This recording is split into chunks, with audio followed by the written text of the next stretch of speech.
some good looks. Otto gave us a good little boost off the bench. I really thought, even though we shot it well, from the field for the game, but we didn't shoot it great from three. But I liked the threes that we took. Like, I thought we generated a lot of really good open looks. I think our guys are getting more and more comfortable playing against maybe some other teams with the reads and the cutting and the moving, and that's the way we got to play. I thought we had some droughts in the first half where I think we were up by 10 and they maybe cut it down to 3 or 4. We got really slow. Then we started to pick up the pace to close the half out, and that was really good. But Kobe did a really good job, I thought, in the first half of just kind of managing the game, and then it broke open for him in the second half, shooting the basketball, and certainly Zach getting 20 in the first half. I think he did it within the framework of what we were trying to do, and he's going to be able to do it on his own at times, but we also found him and made the game a little bit easier for him as well. Thank you. Yep. Sam Smith, Bulls.com, up next. Thanks. Billy, I wanted to elaborate a little bit. Want you to elaborate, actually, on your guards. You've had some great guards coaching in Oklahoma City, particularly. Obviously, Zach and Kobe scored well. What have you seen from them playing together these 3 games and the production you've been getting from the backcourt? I told Kobe this, during the game in the third quarter. He had a really, I've said this before, he has to balance himself and the team. And I think, we scored 59 points in the first half. I thought we missed some opportunities that, were really good looks for us, but he didn't take very many shots, and he was not really, really injecting himself, so to speak, into the game. And then it kind of opened up for him. He got a couple threes in transition. He got some drives. He was playing really, really fast. I think that's the time for a point guard, is to read the game in that first half, see how they're playing, what's going on, how they're defending certain things. Certainly take your shots and be aggressive when it's there. But I thought he balanced himself really, really well in the game. And listen, there may be some games where he has a big first half and maybe more of a playmaking second half. Maybe it's a game where it's all playmaking, or maybe he has to score. But I think he's got to be able to balance that. And I think as a point guard at any team, it's almost like that mentality that you're going to have to eat last, so to speak. It's not about just getting Zach shots or Lowry shots. It's about our offense functioning and us generating good shots. And there'll be times that he'll need to do that for us, and there'll be some times that he'll need to let the offense do that for him. Thanks. Thank you. Rob Schaefer. Hey, Billy. Was hoping that you could elaborate on the Patrick Williams starting decision, the ripple effects of that. So his effect on the starting lineup, and then also what you thought Otto brought to the bench. You mentioned him being a spark, but what do you think he brought to that reserve?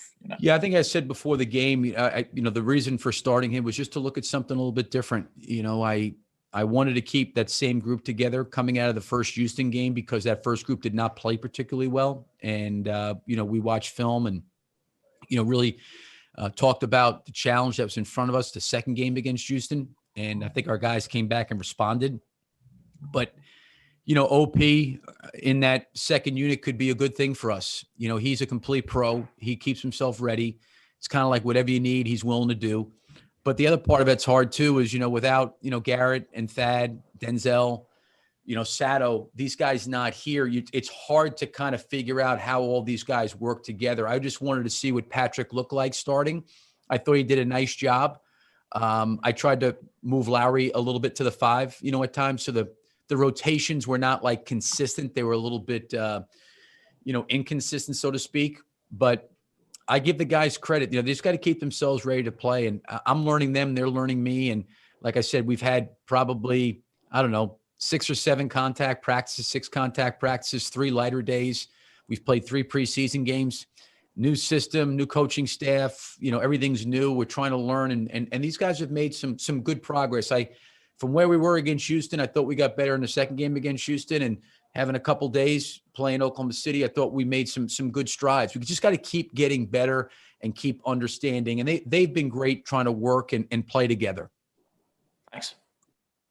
All right, we'll take 2 more questions here. Joe Cowley, you go first. Billy, what did you think of Lowry, and how important is it for those 9 rebounds? I mean, that seems to be the thing that, his shot's going to come and go, but for him to be engaged on the boards is something that he wanted to check.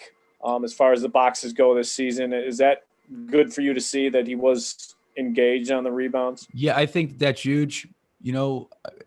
For me, Joe, it's huge because, like your point, he didn't shoot the ball well, and he didn't shoot the ball particularly well last game. Okay, but there's other things he can do to impact the game. I like the fact that he remained off aggressive offense. Like, he missed some threes, but he didn't just stay back out there. He tried to drive the ball to the basket. He tried to finish around the rim. He did some good things. But to your point, he goes out there and grabs. He needs to be a guy for us that's going to go every night. 8, 12, 15 rebounds. Like, he should be in that range just with his athleticism and his length. I look at Otto tonight. Otto grabbed 12 rebounds. We've got to be a good rebounding team. When we force misses, we've got to get out in transition to generate some easy baskets, because it's not like we've got a lot of guys just going to create for themselves. We got to let the ball create for us. And if shots aren't falling for Lowry, I do think, to your point, there's other things he can do to impact it. And I really thought he did a good job of staying engaged when he really had some good looks that just didn't go down for him. Thanks, Billy. Thank you. We'll take last question from Jamal Collier. I just actually wanted to ask about Lowry at the 5. What have you liked about, you said you've done it a couple of different times. What have you seen in those lineups, and what have you? Well, it's hard right now because, like a lot of teams, like I just felt, I don't want to speak for Oklahoma City and for Mark, but they're trying to get their base packages in on offense and trying to get their base packages in on defense. So, a lot of teams that we've played, both Houston and here in Oklahoma City, they were in coverage, against Lowry. Some teams may switch. Some teams may hard show. We haven't seen all the coverages that he's going to see at the 5 spot. I think the other thing too for us with him there is it's got to be the right matchup defensively, where we feel like if he can defend the post or the perimeter, that's a good matchup for him. And, when I think Houston, went a little bit smaller, and even when OKC went a little bit smaller, it was good to throw him out there because he certainly creates some floor spacing for us.